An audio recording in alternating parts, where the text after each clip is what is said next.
Hello guys, once again welcome to exam focus. जो बचे हुए डीएमआरसी के कुछ क्वेश्चंस हैं वो भी चलिए डिस्कस कर लेते हैं फटाफट। तो अपना पेन और कॉपी तैयार रखिए, आप भी साथ साथ क्वेश्चंस को अटेम्प्ट कीजिए। तो customer gets two successive discount 20% and 10% on an article. तो ओवरऑल डिस्काउंट क्या होगा? तो इस तरह के क्वेश्चन के लिए जब दो सक्सेसिव डिस्काउंट है तो उसके लिए एक फॉर्मूला होता है एक्स प्लस ये पहला डिस्काउंट, वाई दूसरा डिस्काउंट और एक्स वाई बाई 100। तो ये जब डिस्काउंट सॉरी यहाँ पर माइनस होगा, डिस्काउंट के लिए माइनस होगा। तो पहला डिस्काउंट कितना है 10%, 20%, दूसरा डिस्काउंट है 10% और माइनस एक्स वाई कितना है 20 इंटू 10, तो 200 बाई 100। तो जीरो से डबल जीरो कट गया 30 minus 2 that is equal to 28%। तो आंसर इसका होगा 28%। In a stock clearance sale, Bata Shoe Company announces 20% discount. तो स्टॉक क्लियरेंस सेल में 20% डिस्काउंट देती है company. If the discounted price pair of shoe is 1520, तो क्या कह रहा है?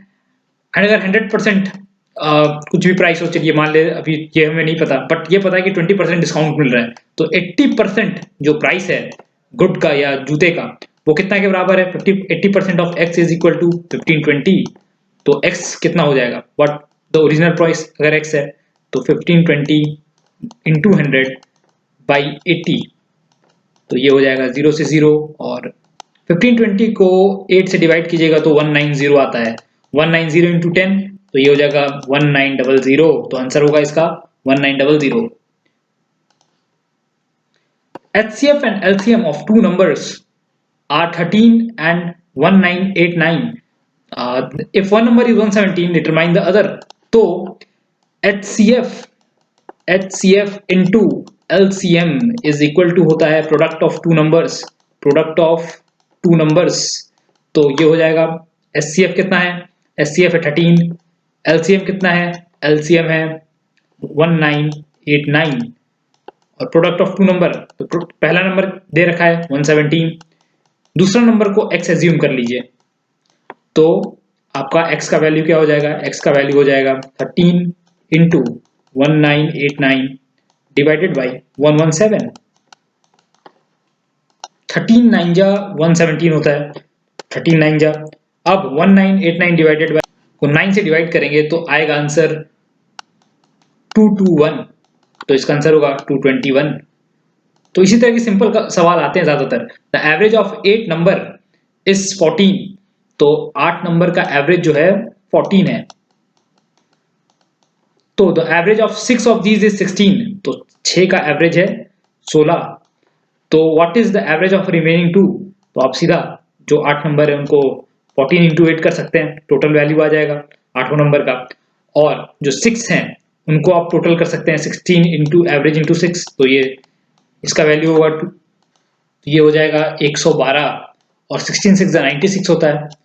तो इनका डिफरेंस निकाल लीजिए तो वो दो नंबर जो है उनका टोटल हो जाएगा 112 माइनस 96। तो इसका होगा 16। तो ये दो नंबर का है, दो नंबर का टोटल 16 है। तो इंडिविजुअल एवरेज होगा दो का 16/2। तो आंसर हो जाएगा 8। तो 8 आपका ऑप्शन में है। जी हाँ। Sumit drove at a speed of 45 kilometre per hour from home to resort. तो 45 किलोमीटर की स्पीड से वो जाता है रिसोर्ट। उसके बाद return over the same route, उसी रूट पे वापस लौटता है। He got stuck in traffic, तो ट्रैफिक में फंस जाता है। एंड टुक आवर लॉन्गर, तो उसे 1 घंटा ज्यादा लगता है। Also he could drive eight A speed of 40 kilometre only, तो सिर्फ 40 किलोमीटर के स्पीड से वापस आ सकता है। तो how many kilometre did he drive each day? तो वो कितना किलोमीटर चलाता है हर दिन? ये थोड़ा सा अच्छा क्वेश्चन। ओके गाइस, तो आप जानते हैं स्पीड इक्वल टू क्या होता है? Distance upon time. ओके, तो टाइम के रिस्पेक्ट में अगर हम लिखें तो डिस्टेंस अपॉन स्पीड लिख सकते हैं इसे। अब देखिए 45 किलोमीटर इसकी स्पीड है जाने की, आने की स्पीड है 40 किलोमीटर पर आवर, और दोनों में जो डिफरेंस आया टाइम का वो है 1 घंटे का। तो क्या हम x को स्पीड, टोटल डिस्टेंस जो ट्रेवल किया उसको मान लेते हैं x, ठीक है। तो इस डिस्टेंस अपॉन स्पीड, तो पहले वाले का स्पीड है 45 किलोमीटर पर आवर, ठीक है, और दूसरे वाले का हो गया x upon 40 kilometre per our. तो इन दोनों का डिफरेंस जो है वो है 1, तो 1 आवर आता है, ठीक है। तो क्या हम लिख इसको x upon 40 minus x upon 45 equal to 1, ये 45 है, x upon 45 equal to 1 solve कर सकते हैं।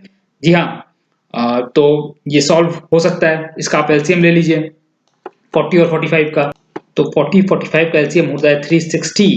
तो 40 9 जा 360, जो यहाँ 9x आ जाएगा, और यहाँ पर 45 8 जा 360 होता है, तो 8x 9x minus 8x upon 360 equal to 1। तो ये हो जाएगा x equal upon 360 is equal to 1। तो finally x is equal to 360। तो x हमने माना था डिस्टेंस, तो टोटल डिस्टेंस जो है वह 360 किलोमीटर। तो ऑप्शन आपका 360 होगा। Now 5 years ago the average age of PQ was 25 years. तो P 5 years ago, तो P minus 5 plus Q minus 5 upon 2 is equal to 25 years. तो ये हो जाएगा P plus Q is equal to 25 into 2 50 इस तरफ और माइनस 10 इस तरफ से 60। तो ये इन दोनों का 60 हो गया। उसके बाद क्या रहा है, averages of P Q are today is 25। तो P plus Q plus R तो इन तीनों का जो प्रेजेंट एज है वो है 25। ठीक है, तो ये पी क्यू जो हमने प्रेजेंट एज मान रखा है, इसलिए हमने यहाँ -5 किया, क्योंकि 5 ईयर गो था, तो उस हिसाब से मैंने 5 दोनों में -5 किया था। पी क्यू आर का प्रेजेंट एज जो है 25 है, तो P plus Q plus R is equal to 75 हो जाएगा। ओके, हमने यहाँ से निकाला है P प्लस Q का वैल्यू कितना 60, तो यहाँ पे हम सब्स्टिट्यूट कर देंगे P Q का value 60 plus R is equal to 75। Okay, तो R क्या हो जाएगा, R हो जाएगा 75 minus 60 that is equal to 15। तो अब क्वेश्चन में पूछ रहा है what is the age of R after 5 years, 5 साल के बाद। तो R इज इक्वल टू 5 साल के बाद, और हमारा निकला था यहाँ पे 15, तो ये हो जाएगा 15 plus 5 that is equal to 20। तो ये होगा 20 इयर्स। तो x plus 1 by X equal to 2 होता है। अगर क्वेश्चन में दिया है x plus 1 by X is equal to 2, तो find the value of x to the power 17 plus 1 by X to the power 19। तो देखिए, अब इसको पहले हम सिंप्लीफाई कर लेंगे। अगर ये 1 बाई एक्स है तो एक्स स्क्वायर हो जाएगा, X square plus 1 upon X equal to 2 हो जाएगा। इसको हम और सिंप्लीफाई कर सकते हैं, X square plus 1 equal to 2x, और इसको सिंप्लीफाई कर सकते हैं, X square minus 2x plus 1 equal to 0 हो जाएगा। तो इसको जब आप सॉल्व कीजिएगा, X square minus X plus 1 equal to 0, तो x माइनस 1 हो जाएगा, ये -1 x माइनस 1 हो जाएगा इक्वल टू 0। तो ये हो जाएगा x minus 1 into x minus 1, तो x की वैल्यू यहाँ से क्या आएगी इक्वल टू 0। तो x माइनस 1 इक्वल टू 0, मतलब x इक्वल टू 1 हो जाएगा। तो जब x इक्वल टू 1 वैल्यू है, तो आप इस इक्वेशन में जो हमें फाइंड करना है उसमें x की वैल्यू डाल दें आप 1 to the power 17 plus 1 upon 1 to the power 19। तो 1 की पावर कुछ भी 1 ही होता है, तो 1 प्लस 1 क्या हो जाएगा 2। तो आंसर इसका आ जाएगा 2।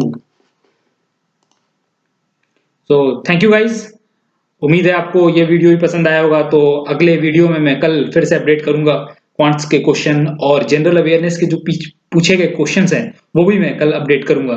तो स्टे ट्यून्ड, और हमारे चैनल को आप, जैसा कि मैंने पिछले वीडियो में भी बोला था, लाइक करें, सब्सक्राइब करें, तो आपको तो पता ही है। और अगर ये वीडियो आपको अच्छा लगा तो कमेंट जरूर करें। Thank you.